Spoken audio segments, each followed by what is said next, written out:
India versus England semi-final மேட்ச்ல India batting 20 over பிடிக்கிற வரைக்கும் காமன் கூலா இருந்தோம். நம்ம பவுலிங் போடுறப்போ ஃபர்ஸ்ட் 5 ஓவர் வரைக்குமேவும் நல்ல ஒரு நம்பிக்கையோட இருந்தோம். வருண் சக்கரவர்த்தி ஓவர் போட வந்து ஒரு ஹாட்ரிக் 6 அடிச்சாரு பாருங்க பெத்தல். அங்க ஆரம்பிச்சதுங்க அந்த பக் மூமெண்ட். அதுக்கப்புறம் நிக்கவே இல்லை. கடைசி ஓவர் அந்த பெத்தல் வந்து ரன் அவுட் ஆகிற வரைக்குமே திக் திக் திக் திக்குன்னு தான் இருந்துச்சு. சஞ்சு சாம்சன் எந்த அளவுக்கு பெர்ஃபார்ம் பண்ணாரோ அவரை வந்து ஓவர் ஷேட் பண்ற அளவுக்கு பெத்தல் பயங்கரமா ஒரு பர்ஃபார்மன்ஸை பண்ணிவிட்டாரு.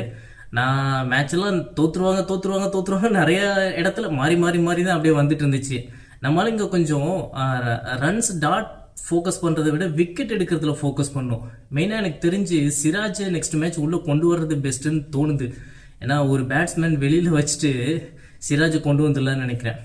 உங்களுக்கு ஃபைனல் இதே பிளேயிங் லெவனில் இருக்கலாமா இல்லை சிராஜை கொண்டு வரலாமா? உங்களுடைய கருத்து என்ன அப்படின்றத கமெண்ட் பண்ணுங்க. ஏன்னா இந்த மேட்ச்ல பவுலிங்ல செம்மையா சொதப்புனாங்களா, அதை பார்த்து ஒரு பயம் வந்துருச்சு.